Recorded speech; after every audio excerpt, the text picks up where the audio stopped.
Hello, I'm Plumpy from Whatculture.com. You're back. I'm back. Thank God. Hello. I was expected to know about superheroes and I was doing a pretty bad job of it. Don't worry, Peter. I'm here to save the world. And I'm Peter from Whatculture.com. Very, very small Peter. So tiny. Where's the rest of him? I'm not actually... People think I'm far away. I'm actually closer than they think. You are. You're twice as small. You're sitting on the edge of... Yeah. That's how small you are. So small. Come back, Peter. Do we have some news, or yeah, have I just come here for you to have a go at my height? I've called you in here today. We have some news. Now, you've done news in the past of Chris Miller and Phil Lord, the two of the best directors of their generation. I'm going to front load by saying that's what I think of them. I think everything they touch have turned to gold. Lego, Cloudy with a Chance of Meatballs, Jump Street. Yeah. I think they are very good at what they do.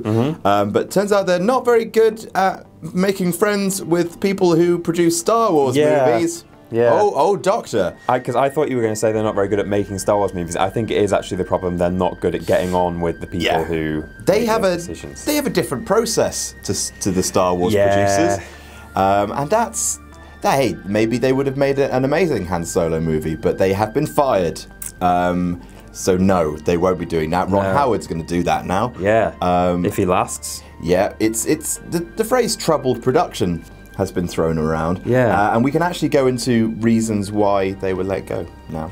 Right. Would you like to hear them? I'd love to. What about the directors? Yeah, basically, like, there have been some sort of pernicious kind of rumours going around that the atmosphere was so bad that the cast and crew broke into applause when it was announced at Ron Howard. Ooh. But apparently that is a bit of a misreporting. Right. Basically, they did a meeting where it's like, look, these guys have been taken off the project, Ron Howard's coming on, and everyone was just sort of like, well, we really want this movie to be a success, so go team, come on everyone.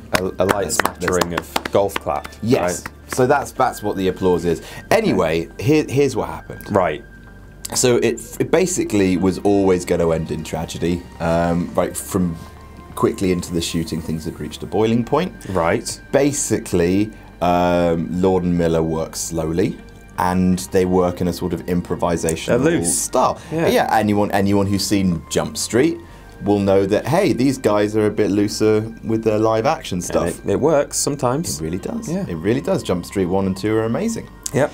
But Lawrence Kasdan was not pleased about that. He wanted them, obviously. The thing about Star Wars is it's very arch dialogue. It's very kind of stylized, and he wanted the exact letter of the script being adhered to. They would do extra takes after, they would stick to the script, and then they would do extra takes when the actors can improvise around. And at least they're covering, like, they did the original takes, and like, this is what you wrote, we're doing it, and then, oh, hey, let's throw this in and see if it works. But I guess he just thought, it's almost like questioning, like, oh yeah, I like what you've written, but maybe it could be better if we do this. So yeah, it's kind of, and he's been in the industry for a long time and has a lot of weight. So yes, and also, like, the fact that they would do this meant that they didn't rack up as much filming as they wanted them to be done. Yeah.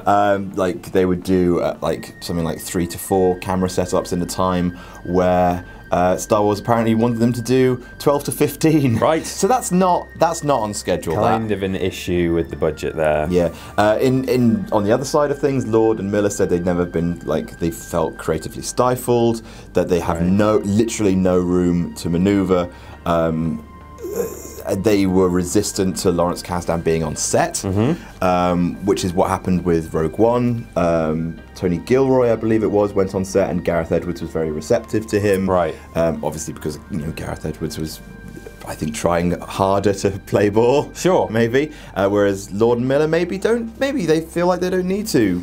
I don't know. It's really, it's a mess. Rogue One was the first anthology Star Wars story, wasn't it? Yeah. And maybe now that was a great proving ground, saying, look how good the non-saga stuff can be. And it was really tinkered with. That's the thing. Yeah. Like, it was. I don't think it was an easy life for Gareth Edwards. Maybe they thought, oh well, look, that proves that we can come in and we can be like, oh, let's mix it up and do different things, and these anthology things are going to work really well.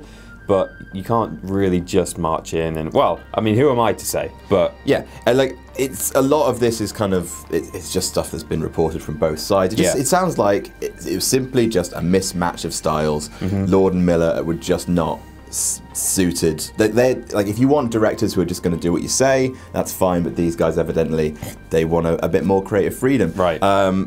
More trouble with the production is in that an acting coach has been hired for the lad playing Han Solo. How do you pronounce his name? Aaron Rick. Aaron Rick. Aaron Rick. Aaron Rick.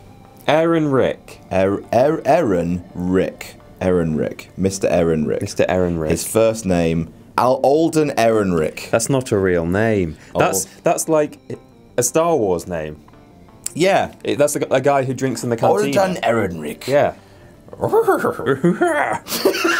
Anyway, they brought in an acting coach for him because they weren't happy with his performance. Now, a lot of people are being like, oh no, especially because weirdly art imitating life.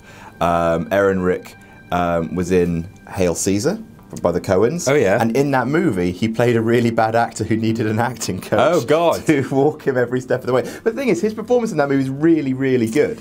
It might just be that he needed something working on to make him match Harrison Ford's portrayal. Like, oh, we want you to change your accent a bit because you're not really doing the same voice. Or it might just be that he's just not doing a good enough Harrison Ford impression. Yeah, not that he's being a bad actor. No. He just needs a bit of impression help. So hopefully that's not massive cause for concern, but... Speaking of causes for concern, one of the editors was replaced by Star Wars. It could still be a good movie. Well, Rogue One, like, it went through some pretty big changes. It did. That's something I need to add, is that you didn't know walking into this room, I don't think, that they've already now scheduled, before Ron Howard was brought in, 5 weeks of reshoots. Oh, already. I didn't know that. They're not finished yet. They've only been filming for 5 months. Bloody hell. That's a week a month, right? Yeah, so good luck to Ron Howard and the Han Solo movie. Yeah. I think it's a deep shame. I hope that, obviously you hope that there's no kind of rifts being kind of born between Lord and Miller, because I genuinely think that they, as a directing team and writing team and creative team, are brilliant. Yeah. Are amazing. I imagine love them. There'll be a sense of solidarity in that we both got let go. Yeah. So, you know. No, I just hope they haven't got a black mark next to their name in Hollywood. Oh, I thought you meant a rift between the two. Oh God, imagine that. No, blaming each other. We would have been on Star Wars if it wasn't for you and that one reshoot you wanted to do, or something like that. God. I would like that. That would be like if you and Ben fell out. It just can't happen. Just wouldn't. I can't see it happening. I think that it won't be a black mark on their name. I think it would just be a lesson for people who want to hire them, or equally want to hire someone. If they accidentally hire someone who is by the book and they were hoping for someone with a looser feel, you just need to make sure that you're thinking about director style and be like, look, do I want to bring someone on who's going to be loose or by the book? That's by the yeah. Sit up straight and be by the book. Just do what I wrote. So we're hoping that the Han Solo movie is good. Yeah. There are buzzards sort of flying above it right now. Squawk. It's not the best omen in the world. No. But if anything else happens, and it might, if anything else happens, we will get back to you with more news. Han Solo and Venom has kept us going for news. So much news all week. Yeah, just wow. Take a day off, guys. Grab a Fresca. Go and just start again. Fire everyone. Start again. And I mean Star Wars. Start it all again. Yeah. Right. Wow. Well, it's time for us to go. Oh, should we do Ben's catchphrase? He's desperately trying to get over. Okay. Ready. So we know the news, and you also know the news. Everyone now knows this news.